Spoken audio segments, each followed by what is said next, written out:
In the heart of a lush, sprawling jungle, where ancient trees whispered secrets to the wind and rivers sang their timeless songs, lived a mighty water buffalo named Bahati. Bahati was known throughout the jungle for his immense strength and his kind, gentle heart. His horns were long and curved, polished by the sun, and his hide was as tough as the oldest tree bark. Every day, he would graze peacefully in the green meadows, his presence a symbol of calm strength. The other animals respected him, not just for his power, but for his willingness to help anyone in need. He was a true king of the grasslands, ruling not with fear, but with kindness. One day, a scrawny, cunning jackal named Fisi wandered into the area. Fisi was new to this part of the jungle, and his stomach rumbled with a hunger that was as sharp as his teeth.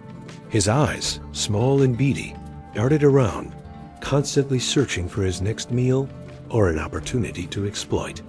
He was known in his old territory for his greed and trickery, traits that had left him with few friends and a perpetually empty belly. When Fisi saw the magnificent buffalo, Bahati, grazing alone, his mind immediately began to spin a web of deceit. He didn't see a noble creature. He saw a mountain of meat, a walking feast just waiting to be claimed. Putting on his most charming and harmless demeanor, Fisi trotted up to the great buffalo. "Oh, mighty Bahati," he exclaimed, his voice dripping with false admiration. "I have heard tales of your strength and kindness from 100 miles away. It is an honor to finally be in your magnificent presence." Bahati, who was not used to such flattery, simply nodded his massive head. "I am just a simple buffalo," he rumbled, his voice low and steady. "But you are welcome in these lands, little one." Fisi's grin widened. "You are too modest, great sir. I am Fisi, a humble traveler. I wish for nothing more than to be your friend and loyal servant. I could be your eyes and ears, warning you of any dangers that might lurk in the shadows." Bahati, being good-natured and trusting, saw no harm in the jackal's offer. He thought having a small, quick-witted companion could be useful. So he agreed. From that day on, Fisi was always by Bahati's side.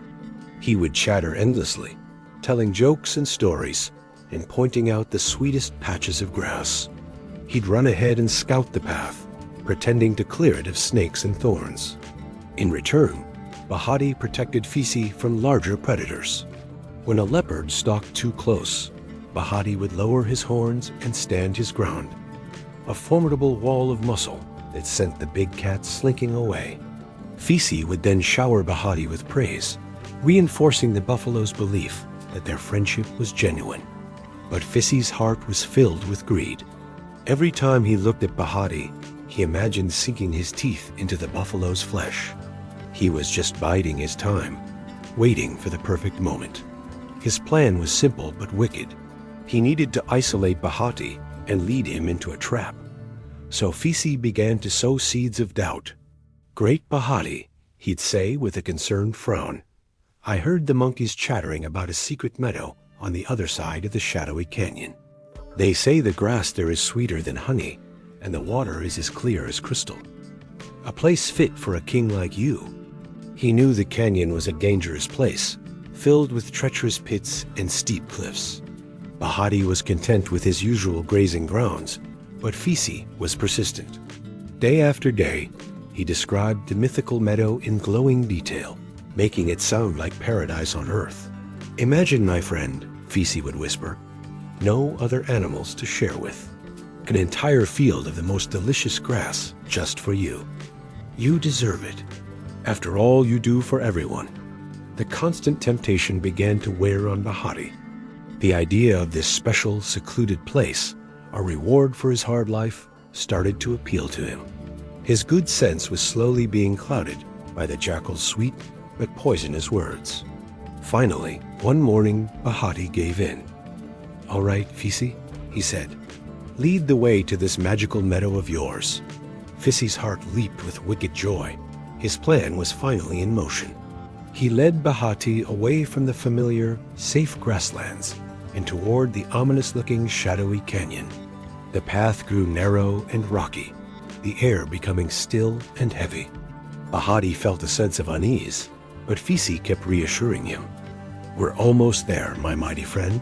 Just a little further. Can't you smell the sweet grass on the wind?" Of course, there was no sweet smell, only the dusty scent of dry rock. Fisi expertly guided the large buffalo towards a specific part of the canyon, a place he had scouted earlier. It was a wide, flat area that looked solid, but was actually a deep pit of thick, sticky mud, cleverly concealed by a thin layer of dust and leaves. With a final encouraging shout, Fisi leaped gracefully across the edge of the pit. "Here we are! Just cross this little patch and paradise awaits," he cried from the other side. Trusting his friend, Bahati took a heavy step forward. The ground gave way instantly. With a cry of shock, the massive buffalo plunged into the hidden mud pit. He sank deep, the thick, cloying mud grabbing at his legs, pulling him down. He thrashed and struggled, but the more he fought, the deeper he sank.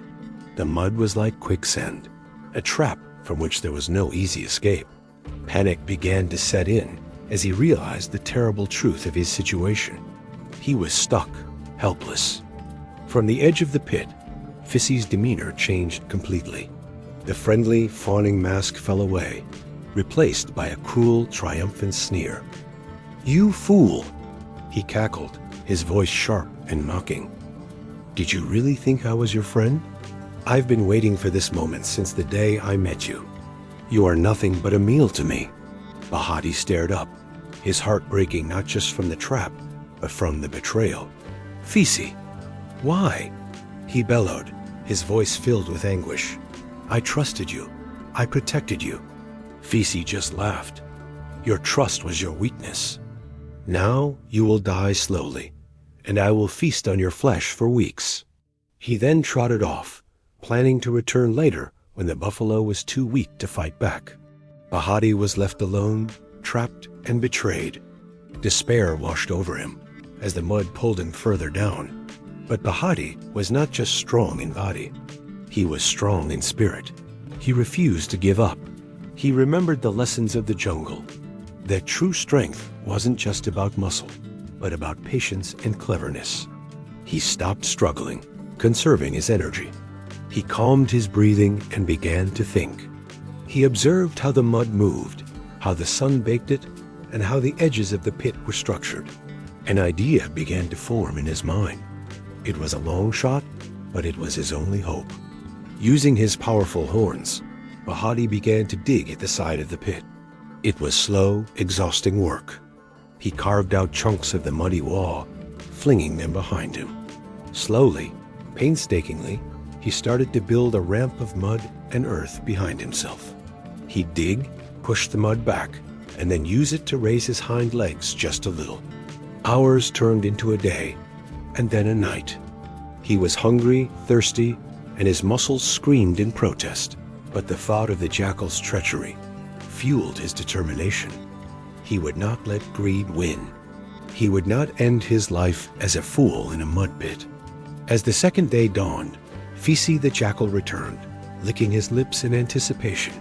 He expected to find the buffalo near death, exhausted and ready for the taking.